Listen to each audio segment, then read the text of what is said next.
O Lulinha ainda em destaque da nossa conversa com o Eli Jonas Maia, nosso analista de segurança, porque a gente estava falando aqui, né, Eli Jonas, sobre a defesa do filho do presidente Lula, essa crítica de Marco Aurélio Carvalho ao vazamento de informações sobre as investigações. E em meio a tudo isso, temos novidades no Ministério da Justiça. A Corregedoria do MJ abriu uma apuração por determinação do Supremo Tribunal Federal. E essa é justamente uma das demandas, inclusive, da defesa do Lulinha. O que a gente tem de informação até aqui sobre isso, hein, Eli Jonas? É isso, Carol. Inclusive, pegando o gancho aí da informação do Pedro sobre esse encontro do advogado do Lulinha com o presidente Lula, o Marco Aurélio Carvalho me disse agora há pouco o seguinte, que eles trataram de forma lateral, foi lateralmente, e que o presidente tem repetido que o Fábio tem que se explicar com transparência. E aí a gente entra em relação a esses vazamentos e uma abertura de investigação no Ministério da Justiça, que foi pressionado, inclusive, pela defesa do Lulinha e também pela defesa da Roberta Loxinger, para que algo seja apurado em relação a informações divulgadas na imprensa de um inquérito que foi aberto na Polícia Federal, e logo depois outros 2, no total de 3, contra o filho do presidente. Houve uma pressão, mas antes mesmo dessa pressão dos advogados, houve já uma determinação do ministro Flávio Dino, do Supremo Tribunal Federal, quando autorizou a abertura de inquérito contra o Lulinha, uma apuração no Ministério da Justiça e também na Polícia Federal sobre vazamentos anteriores lá da questão ainda das fraudes do INSS, que são do celular da Roberta Loxinger. Então, conversei com os integrantes do Ministério da Justiça e eles me explicaram o seguinte: essa abertura de investigação está na Corregedoria Geral do Ministério da Justiça. Inclusive, já estava aberta na semana passada e nesta semana houve um reforço, um novo ofício enviado à Corregedoria da Polícia Federal para informar sobre esses casos e essas mensagens, em tese, vazadas aí à imprensa, por quem tem acesso a esse conteúdo que está em segredo de justiça.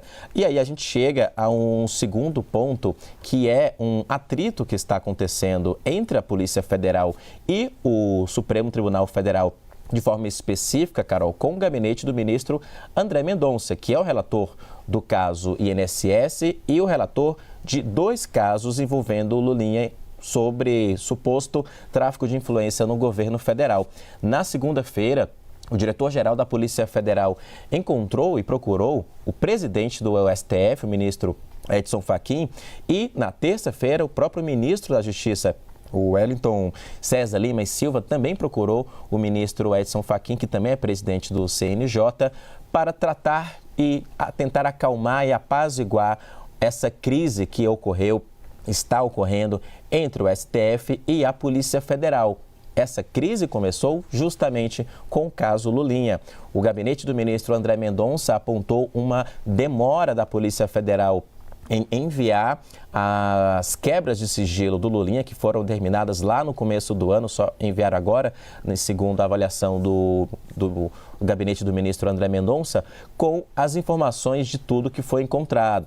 O conteúdo analisado pela Polícia Federal no celular da Roberta Loxinger, no caso do INSS, e também as quebras de sigilo bancário e fiscal do filho do presidente. Isso começou aí um atrito. Logo depois, houve a decisão do ministro determinando que o diretor-geral da Polícia Federal ficasse de fora de qualquer informação relacionada ao caso e também ao caso Master. E aí depois houve uma determinação também, uma decisão para que qualquer mudança na equipe que investiga o caso INSS e caso Lulinha também seja avisada a mudança de forma anterior à mudança para o gabinete e que também todo o conteúdo na íntegra, a extração do celular da perícia seja enviado ao gabinete do ministro André Mendonça.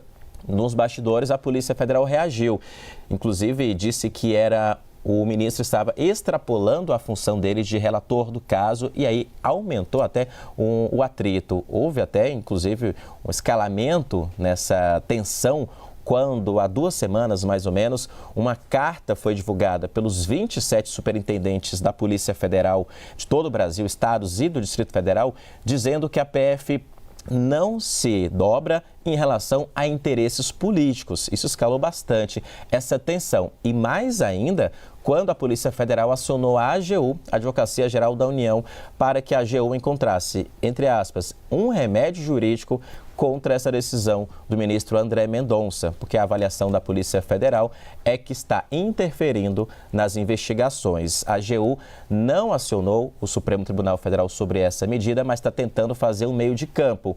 E no meio disso tudo entrou também o ministro da Justiça tentando fazer ali um apaziguamento, já que a Polícia Federal está no guarda-chuva do Ministério da Justiça. Então são esses os pontos e essas procuras, tanto do diretor-geral da Polícia Federal e do ministro da Justiça para o presidente do Supremo Tribunal Federal, deixam claro aí que está tentando ter um diálogo entre as duas instituições. Inclusive, quem estava nesse encontro entre o ministro da Justiça e o presidente do Supremo Tribunal Federal me disse que a atmosfera melhorou bastante entre as duas instituições após esse encontro e que o diálogo está muito aberto agora entre PF-MJ e o Supremo Tribunal Federal. Carol. Obrigada, Elijonas, trazendo informações para a gente sobre o caso Lulinha aqui na nossa programação. Daqui a pouco a gente conversa mais.